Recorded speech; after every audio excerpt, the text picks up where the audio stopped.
Continuamos con la unidad 2 correspondiente a movimiento de partículas cargadas en campos eléctricos y magnéticos. Analizábamos en la última clase el tema de que cuando tenemos un campo eléctrico y tenemos a la vez un campo magnético, la presencia de esos dos campos da origen a que la partícula se desvíe de su trayectoria helicoidal. Nosotros sabemos que una partícula, si no está expuesta a campo eléctrico, suponga por un momento que borramos este campo eléctrico, lo que hace la partícula es un movimiento de hélice alrededor de la línea de campo. Eso es lo que hace la partícula si únicamente está expuesta a un campo magnético.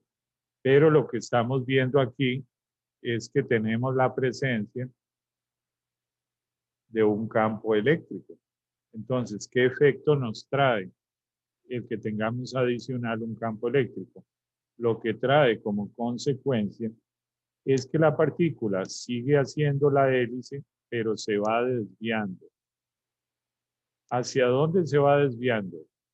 Lo que uno tiene que hacer para saber hacia dónde la partícula se desvía es hacer con la mano derecha el E cruz B. Es decir, usted pone la mano en la dirección del vector campo eléctrico, la mano derecha, y desplaza los dedos hacia el vector campo magnético. Entonces, si ustedes hacen eso con su mano derecha, es un poco incómodo, pero si lo hacen E hacia B, el dedo gordo les queda apuntando hacia abajo. Entonces, ¿eso a qué me lleva? Que la partícula va a experimentar una velocidad hacia abajo. Eso es lo que llamamos la velocidad de deriva o la velocidad v sub e, que la representamos aquí. Entonces, lo que vamos a hacer hoy es demostrar de una manera general, así como de una forma específica, que esta deriva verdaderamente tiene esta dependencia, que es E cruz B partido de la magnitud del campo al cuadrado. Observen entonces que en tanto el campo eléctrico sea más intenso y el campo magnético sea más intenso, esta velocidad de desvío va a ser mayor. Intentemos tratar de dibujar eso, aunque es muy, muy difícil, pero intentemos dibujarlo. Voy a usar otro color, podría ser azul. Entonces, la partícula, por la presencia del campo magnético, hace la hélice, pero como hay una velocidad hacia abajo, entonces esa hélice se va cayendo hacia abajo, porque hay una velocidad que lleva la partícula hacia abajo. Entonces, la hélice la hace, la sigue haciendo, pero ahora, por culpa de la presencia adicional de esta velocidad hacia abajo, ese resorte se va yendo hacia abajo, hacia abajo, hacia abajo. Que no era así cuando no había campo eléctrico. La partícula seguía la hélice roja. Simplemente seguía a lo largo de Z, pero al haber el campo eléctrico, lo que vemos es que aparece una velocidad hacia abajo que lleva a la partícula que se vaya hacia abajo. Entonces, forma la hélice, pero esa hélice va yéndose hacia abajo, hacia abajo, hacia abajo. Entonces, esa velocidad de desvío es lo que vamos a llamar velocidad de deriva o velocidad de desvío. Lo que hablábamos en la clase anterior con este esquema, observen que el campo eléctrico apunta perpendicular al campo magnético en este escenario que estamos analizando aquí. el campo magnético va hacia afuera del monitor y el campo eléctrico va en X positivo. Si usted hace E cruz B con su mano, de nuevo, E cruz B con su mano, le queda el dedo gordo hacia abajo. Entonces, la velocidad de desvío o de deriva apuntaría hacia abajo. Entonces, la partícula hace su hélice alrededor de la línea de campo, pero se va desviando hacia abajo. Aquí este dibujo es un poco engañoso, ¿verdad? Porque no es que la partícula caiga únicamente hacia abajo, no. Ella cae hacia abajo, pero también avanza hacia afuera del monitor, como lo representé aquí, ¿verdad? No es que la partícula simplemente se está cayendo para abajo, no. Ella cae, por decirlo de una manera, pero sigue su hélice avanzando en Z. Aquí esta representación, pues puede hacer que lo confunda uno, pero aquí lo que estamos viendo es únicamente cómo cambia la trayectoria en ese eje Y. Y lo que vemos es que la partícula en su movimiento ciclotrónico se abre mucho, luego se abre poco, se abre mucho, se abre poco, se abre mucho, se abre poco. Y eso es consecuencia de que cuando su velocidad va en la dirección del campo eléctrico, gana energía, pero cuando va en contra su velocidad del campo eléctrico, pierde energía y eso lleva a que haga un movimiento mucho más corto en cuanto al círculo, ¿verdad? Y eso se repite y se repite y se repite. El análisis que hicimos en la clase anterior es que ambas cargas, sea positiva o negativa, se van a ir hacia abajo. Eso lo que me dice es que esta velocidad de deriva no depende de la carga y eso lo podemos ver aquí. Observen que no hay ningún valor de carga en la expresión. Entonces, esta velocidad de desvío no depende de la carga. Por tanto, si yo lo que tengo aquí es una carga positiva, se va a desviar hacia abajo. Y si tengo una carga negativa, igual también se va a desviar hacia abajo. No va a depender de la carga, esta deriva. Entonces, ¿qué es lo que vamos a hacer ahora? Aquí es donde necesito que presten mucha atención. Lo que vamos a hacer ahora es, sabiendo que esta ecuación es una ecuación vectorial, porque claramente el campo eléctrico es un vector, el campo magnético es un vector, la velocidad es un vector, entonces, y la aceleración es un vector.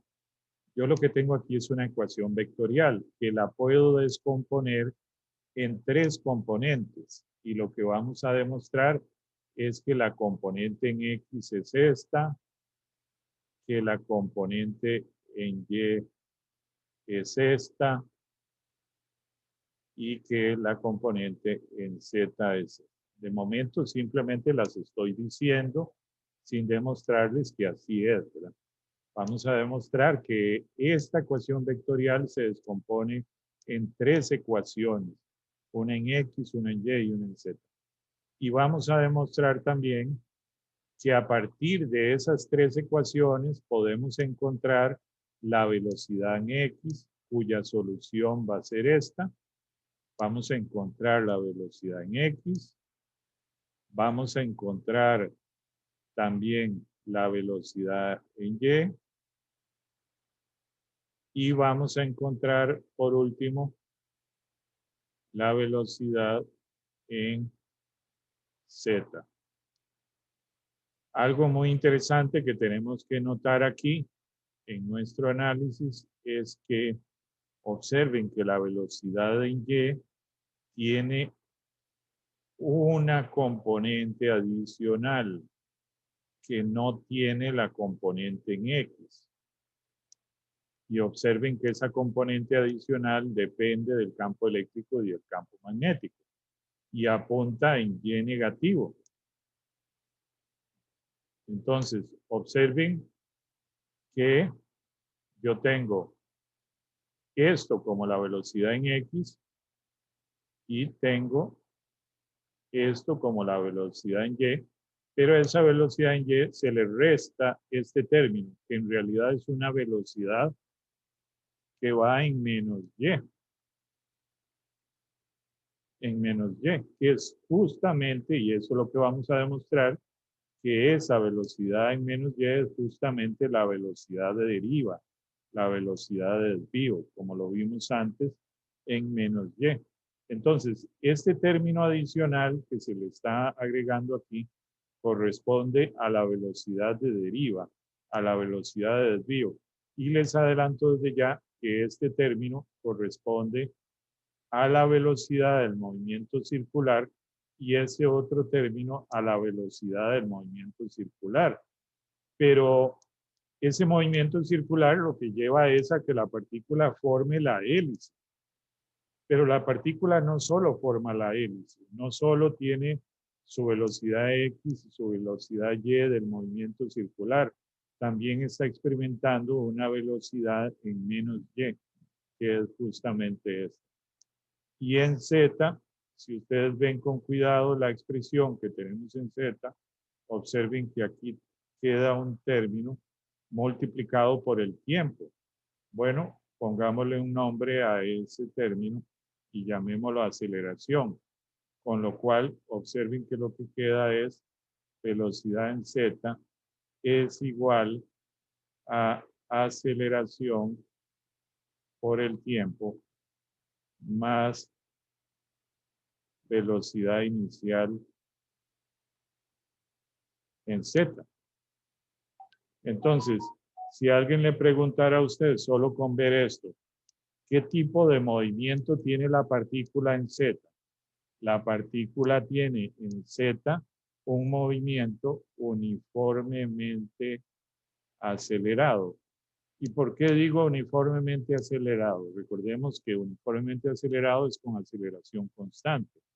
¿Será verdaderamente la aceleración constante? Bueno, si la aceleración es carga, campo eléctrico, partido de masa, la carga es constante, el campo eléctrico en Z es constante y la masa es constante. Entonces, claramente la aceleración es constante. Entonces, en Z, lo que tenemos es un movimiento uniformemente acelerado. Quiere decir que la partícula empieza a formar la hélice por el campo magnético, pero en Z se está acelerando. Y además de que se está acelerando en Z, está cayendo en menos Y por culpa de esta velocidad. Por culpa de esta velocidad. Pero en Z tiene un movimiento uniformemente acelerado. ¿Cómo era el escenario que teníamos antes cuando no había campo eléctrico? Al no haber campo eléctrico, todo este término desaparece y entonces la velocidad en Z simplemente es la velocidad inicial en Z. Y lo que tenemos ahí es un escenario que en Z la velocidad es constante. Ese era el escenario que teníamos antes cuando no había campo eléctrico. Pero ahora que hay campo eléctrico, lo que estamos viendo es que la partícula se acelera en Z. Su velocidad no permanece constante, se acelera en Z. Entonces es muy importante tener presente. Recuerden que yo estoy considerando un campo eléctrico que tiene solo componente en X y componente en Z. Eso para hacer el análisis que estoy haciendo aquí. Eso no nos va a llevar a pérdida de generalidad. Ya luego vamos a demostrar esto de forma general. Esto es un caso específico. Lo estamos haciendo con un caso específico para que sea más fácil demostrarle a ustedes. Entonces, muy bien. Aquí con más razón presten atención para que vean la secuencia. Primero, tengamos claridad que el campo magnético está en Z. Observen aquí, el campo magnético está completamente en Z. Y recordemos lo que acabo de mencionar, que el campo eléctrico tiene una componente en X, que es esta, y tiene otra componente en Z. Eso quiere decir que el campo eléctrico está en el plano XZ. Entonces, el campo eléctrico tiene una componente en Z. Pero en Y, el campo eléctrico no tiene componente. Insisto que esto es algo que estamos imponiendo nosotros, solo para el análisis. De forma antojadiza, yo estoy diciendo, quiero que mi campo eléctrico solo tenga una componente en X y tenga una componente en Z. Y estoy haciendo el análisis o voy a hacer el análisis con ese escenario. Ya luego demostraremos que esto es válido de forma general, pero para mostrarle a ustedes lo vamos a hacer con ese escenario. No olviden campo magnético en Z y campo eléctrico en X y en Z. Entonces, partimos de la ecuación de movimiento, masa por aceleración es igual a sumatoria de fuerzas. ¿Qué fuerzas tenemos? La fuerza eléctrica y la fuerza magnética. ¿Por qué? Porque ahora tengo un campo eléctrico y un campo magnético. Si usted considera que la velocidad, vector velocidad, tiene tres componentes, Vx, Vy o Vz, como lo hicimos en clases anteriores, puede demostrar que ese carga V cruz B le va a dar esto que está aquí. Y como el campo eléctrico tiene componente en X y en Z, simplemente multiplico ese vector por la carga y obtengo esto. Ahora, ¿qué es lo que tengo que hacer? Tengo que agrupar las componentes en X con la componente en X. Entonces eso me da carga EX más carga OY por B. Todo eso va a estar en X, en la dirección X techo, que es el vector unitario en X. Lo demás, esta pasa a ser la componente en Z y este otro es la componente en Y. Entonces observen que ya tengo el resultado.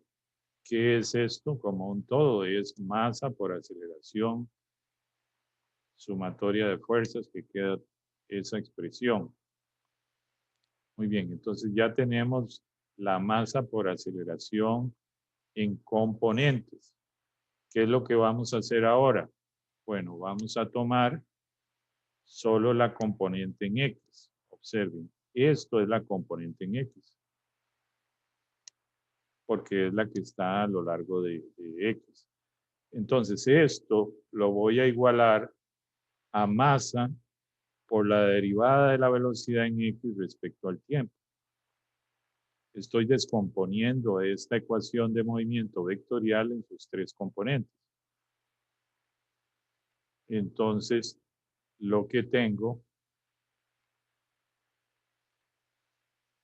permítanme, es masa por aceleración en X igual a fuerzas en X, donde la fuerza en X es únicamente la componente en X.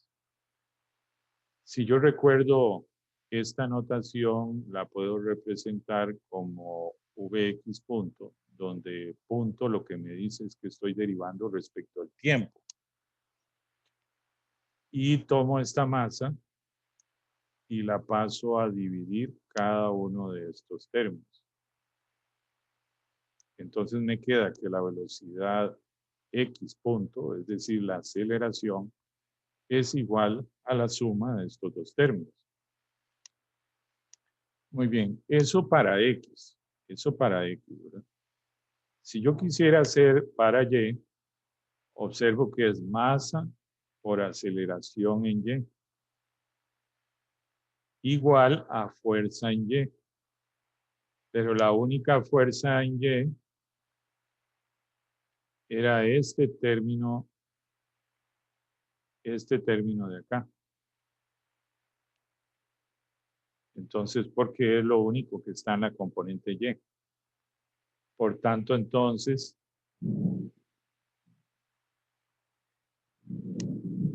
me queda masa por aceleración en y igual a menos carga Vx por B. Y ahora esto que está aquí lo llamo VY punto. Paso la masa a dividir aquí. Y me queda que VY punto es esto, que está aquí. Muy bien, si ahora lo hago con Z, entonces masa por aceleración en Z es igual a carga por EZ, porque esto era lo único que quedaba en Z como componente.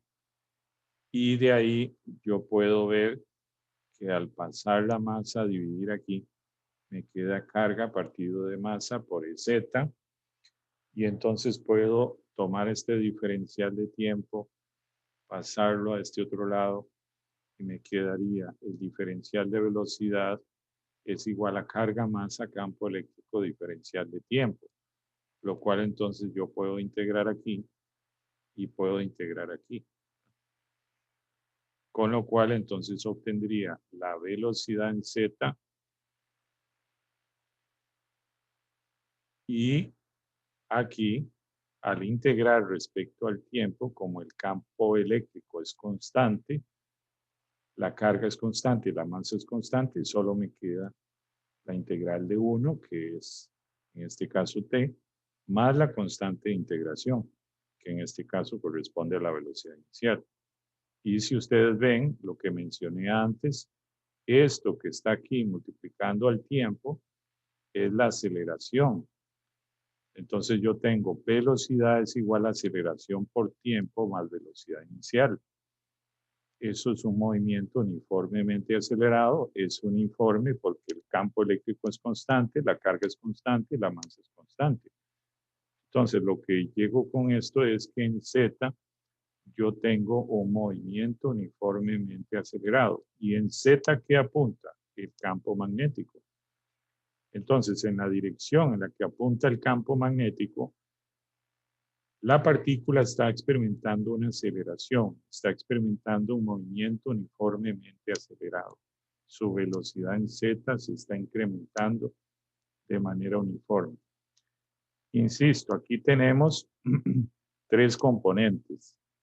La componente de la ecuación de movimiento en X, la componente en Y y la componente en Z. Tenemos esas tres componentes y vamos a trabajar con ellas para llegar a la solución que queremos. Entonces, lo que voy a hacer ahora es tomar la componente en X, que es esta que está aquí. Voy a tomar esta componente en X y voy a trabajar también con la componente en Y, que recordemos que es esta que está aquí. Entonces, presten mucha atención para que no se pierdan. Lo que hago es, paso la masa a dividir aquí, paso la masa a dividir aquí. Por lo tanto, me queda la derivada de la velocidad en X respecto al tiempo igual a estas dos fracciones que quedan aquí.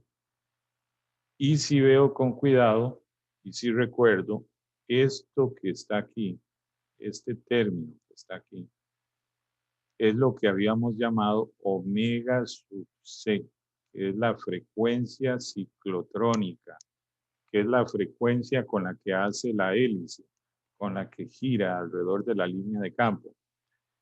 Como nosotros estamos tomando valor absoluto de la carga, entonces el libro de texto, uno de los libros de texto de este curso, utiliza esta notación que la respetamos por un tema de seguir la secuencia del libro, que se toma el valor absoluto de la carga y se mantiene externamente positivo si esto fuera un ion y negativo si esto fuera un electrón. Entonces, este más menos es nada más para mantener el escenario de que si nos dicen que la carga es positiva, pues tomamos solo el más, y si la carga es negativa, tomamos solo el menos. Ok, ahora, teniendo eso, entonces, yo lo que podría hacer ahora es, ¿qué tal si esto yo lo derivo de nuevo? Yo lo que tengo aquí, si recuerdan ustedes, en nuestra notación, esto es Vx punto.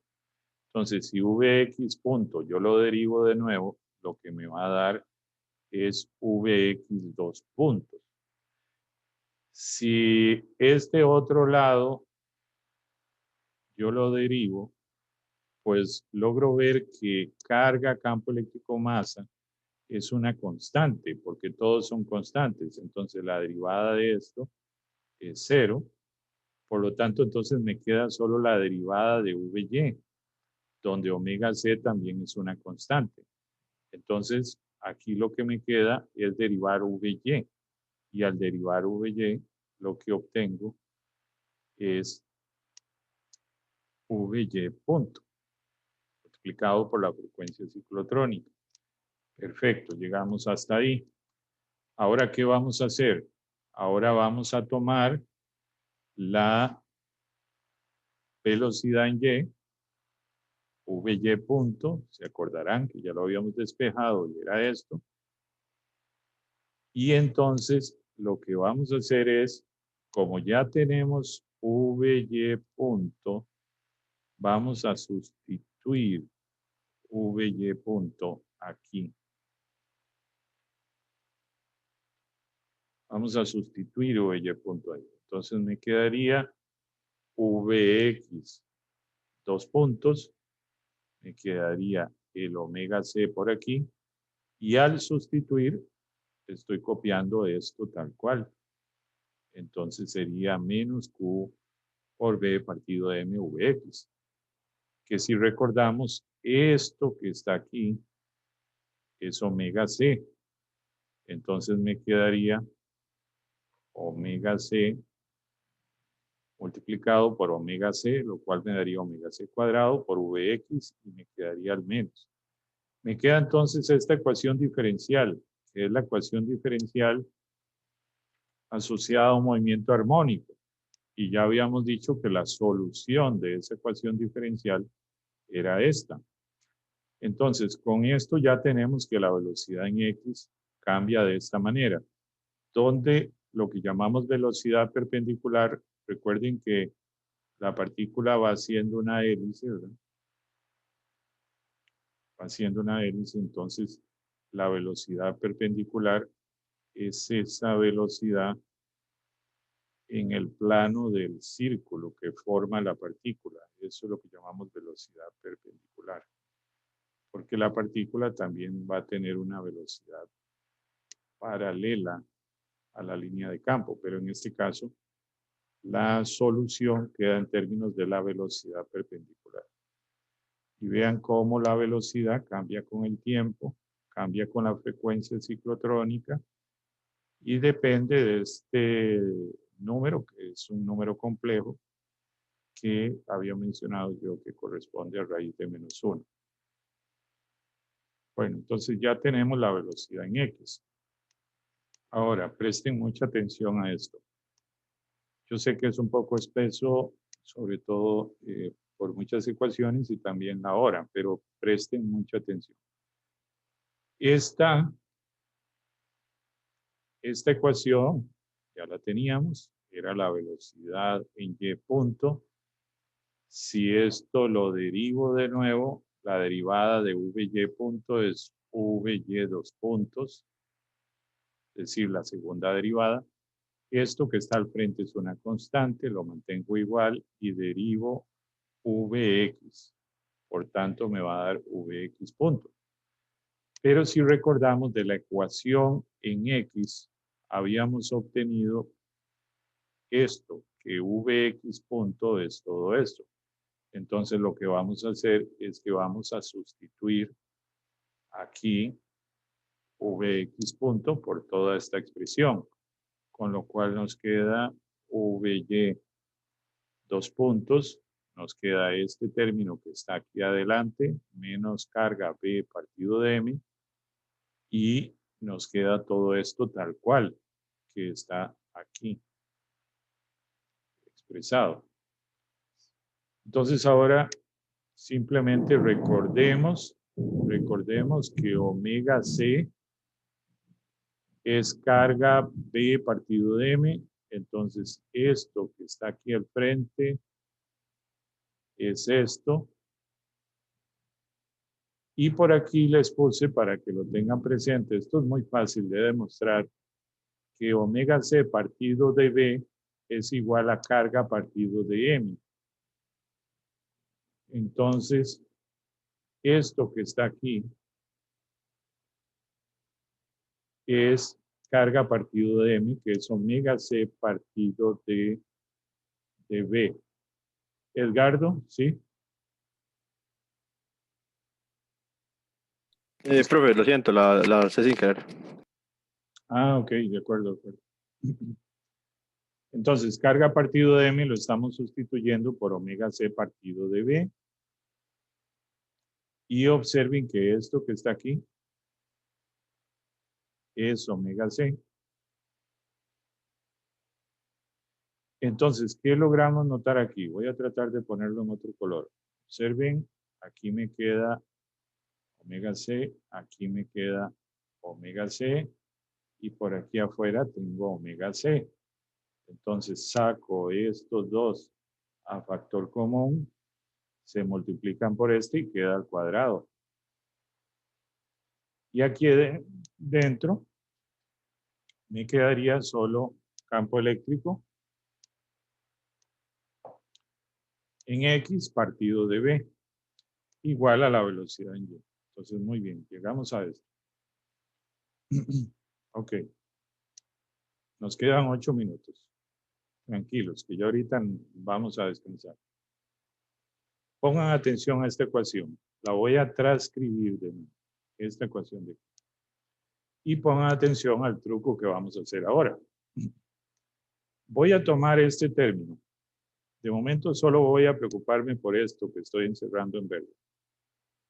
Voy a derivarlo respecto al tiempo para hacer un truco.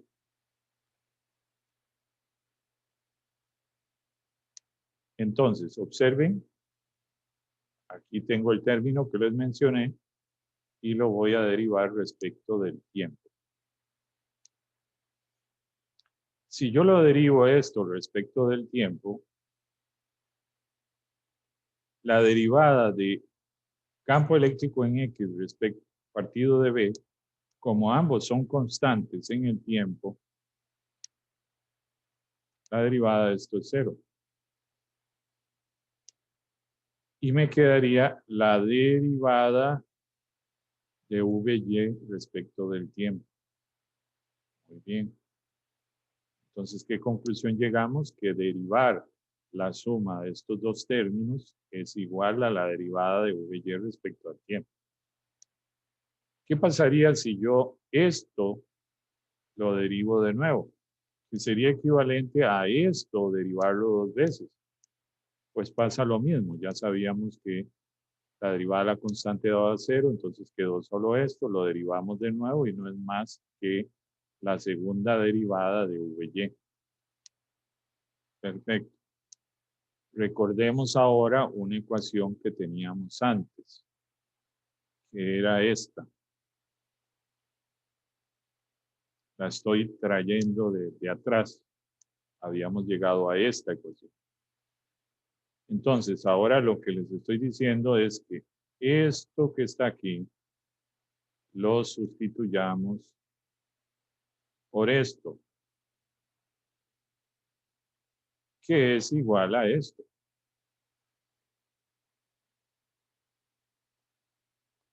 Entonces, lo que les estoy diciendo es que este término lo cambiemos por todo esto.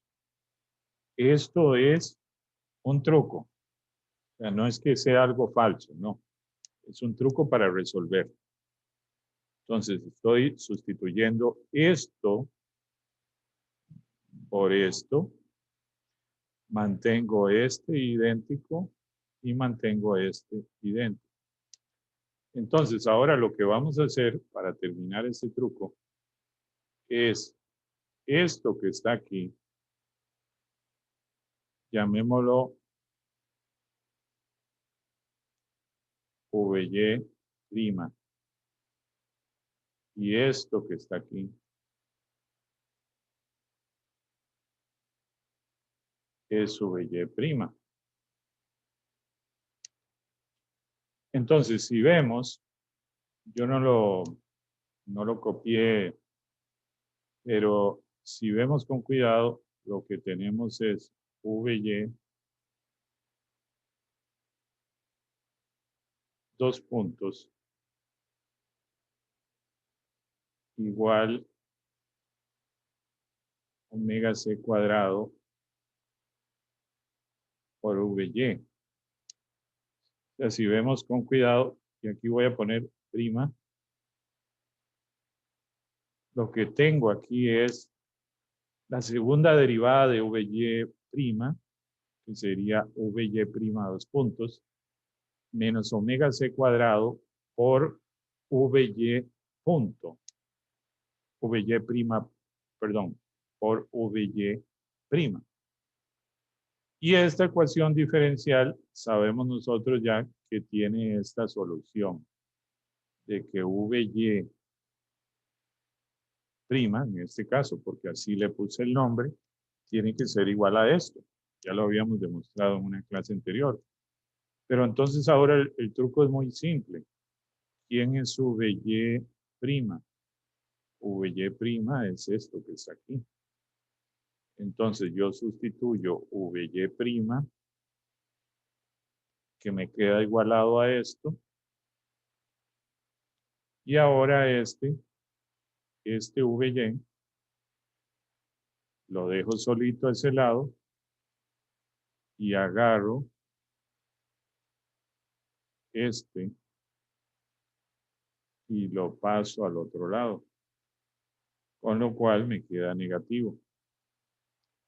Me queda esto. Aquí. Pero vean qué maravilloso. Me queda VY. Entonces, acabo de encontrar la velocidad Y.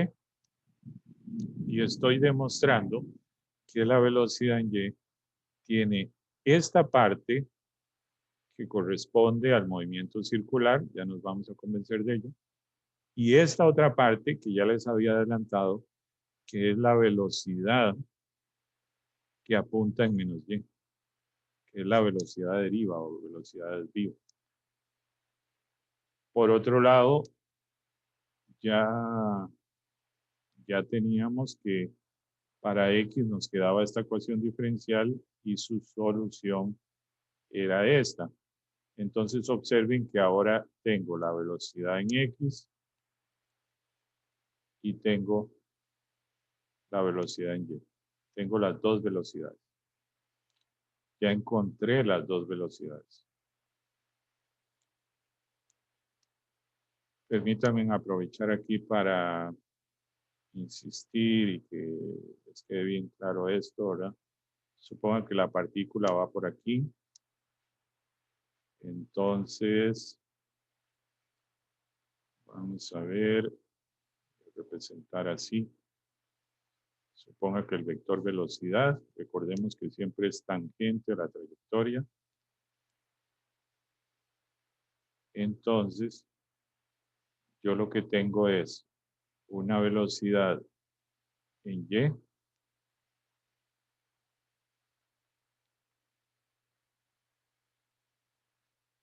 Perdón, una velocidad en X, que es la roja, y una velocidad en Y, que es la verde.